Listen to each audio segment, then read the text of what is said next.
मैं वर्षा Thakur, government college बयाना, भरतपुर। आज हम आपके सामने बात करते हैं अरस्तु, एरिस्टोटल जिन्हें कहते हैं।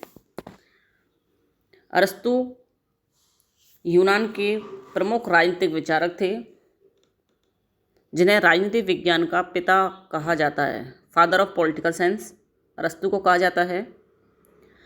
अरस्तु का जो जन्म है वो 384 ईस्वी पूर्व मैसिडोनिया के तट पर एक स्टेग्रा नामक नगर में हुआ था, जो एथेंस से लगभग 200 मील की दूरी पर बसा था। उनके पिता थे वो सिकंदर महान के पितामह के राजवैद्य थे। तो अरस्तु का जो लालन पालन है वो औषधियों के गंध में हुआ। प्लेटो के प्रमुख शिष्य के रूप में अरस्तु को जाना जाता है, और अरस्तु के शिष्य के रूप में हम देखें तो वो हैं सम्राट सिकंदर महान। तो कह सकते हैं प्लेटो के शिष्य अरस्तु और अरस्तु के शिष्य सिकंदर। अरस्तु ने राजनीतिक विज्ञान को सर्वोच्च विज्ञान कहा है, मास्टर साइंस। राजनीतिक विज्ञान को सर्वोच्च विज्ञान अरस्तु ने कहा है। और अरस्तु ने एक लाइसियम या लीसियम नामक एक अकादमी या एकेडमी की स्थापना की। अरस्तु को किताबों का पढ़ने का बहुत ज़्यादा शौकीन थे किताब पढ़ने के। 30 वर्ष की आयु में अरस्तु ने प्लेटो की छत्रछाया में दर्शन शास्त्र का अध्ययन किया। प्लेटो अरस्तु की कुशाग्र बुद्धि से इतने ज़्यादा प्रभावित हुए कि वे अरस्तु को अपनी अकादमी का मस्तिष्क कहने लगे। यद्यपि अरस्तु प्लेटो के शिष्य थे और अपने शिक्षक के इतने ज़्यादा प्रशंसक थे, लेकिन फिर भी हमें ये नहीं भूलना है कि अपने शिक्षक के ऋणी होते हुए भी प्लेटो उनके आलोचक भी थे। जहाँ किन्हीं बिंदुओं को लेकर दोनों में समानताएं हैं तो वहीं असमानताएं भी हैं। दोनों ने ही, यानी प्लेटो और अरस्तु दोनों ने ही यूनानी नगर राज्यों की अस्थिरता को खतरे की सूचना के रूप में देखा और उसके लिए नैतिक अराजकता को जवाबदेही ठहराया, उत्तरदायी ठहराया। दोनों ने ही माना कि राज्य जीवन की आवश्यकताओं की पूर्ति के लिए अस्तित्व में आता है और व्यक्ति के कल्याण के लिए या सज्जीवन के लिए, अच्छे उत्तम जीवन के लिए राज्य हमेशा बना रहता है। यानी दोनों ने ही राज्य की अनिवार्यता पर बल दिया कि राज्य के अंदर रहकर ही व्यक्ति अपना विकास कर सकता है। और एक फेमस कोटेशन है अरस्तु की तो, कि जो व्यक्ति राज्य में नहीं रहता है वह या तो देवता होता है या पशु होता है। यानी इसका तात्पर्य ये हुआ कि राज्य या समाज में रहकर ही व्यक्ति अपना व्यक्तित्व का विकास कर सकता है। राज्य में ही रहकर व्यक्ति अपने सांगोपांग अपना विकास कर सकता है।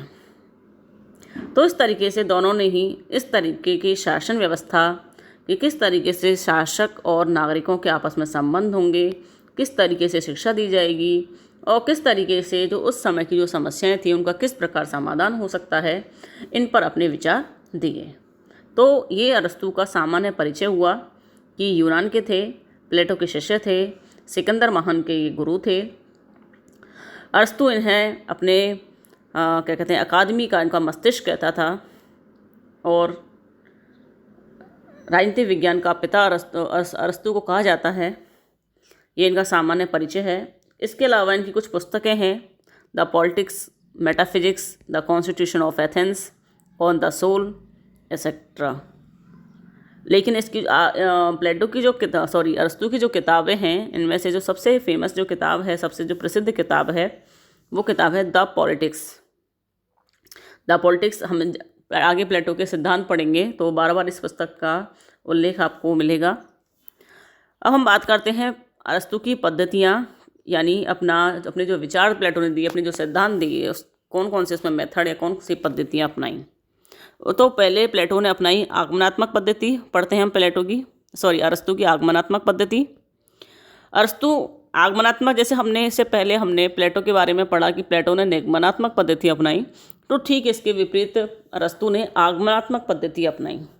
आगमनात्मक पद्धति से तात्पर्य होता है विशेष से सामान्य की ओर जाते हैं, अर्थात तथ्यों के अध्ययन के द्वारा हम सामान्य नियम खो सकते हैं। जैसे कि हमने पिछले उसमें आपको एक उदाहरण से समझाया था कि प्लेटो का कहना था, प्लेटो ने एक निष्कर्ष निकाल दिया कि मनुष्य मरणशील है, और फिर उसको सिद्ध करने के लिए मनुष्य मरणशील है एक सामान्य सिद्धांत हो गया, एक सामान्य बिंदु हो गया, ये हमने एक निष्कर्ष निकाल दिया। फिर उसको हम साबित करने के लिए विभिन्न तथ्यों के माध्यम से उसको हम साबित करते हैं। जैसे मनुष्य मरणशील हमने कहा, तो हम कहेंगे चूँकि राम भी मरता है, चूँकि सीता भी मरती है, चूँकि गीता भी मरती है, चूँकि रमेश भी मरता है, तो एक निष्कर्ष पहले निकाला और बाद में विभिन्न तथ्यों, विभिन्न बिंदुओं के माध्यम से अपने निष्कर्ष को हमने सही साबित किया। ये प्लेटो के सिद्धांत में था। आगमनात्मक पद्धति में जैसे इसका विपरीत है, अपोजिट है। इसमें क्या है कि पहले विभिन्न तथ्यों का बारीकी से, सूक्ष्मतः बारीकी से अध्ययन किया जाता है और उसके बाद निष्कर्ष निकाला जाता है, एक सामान्य तत्व विकसित किया जाता है।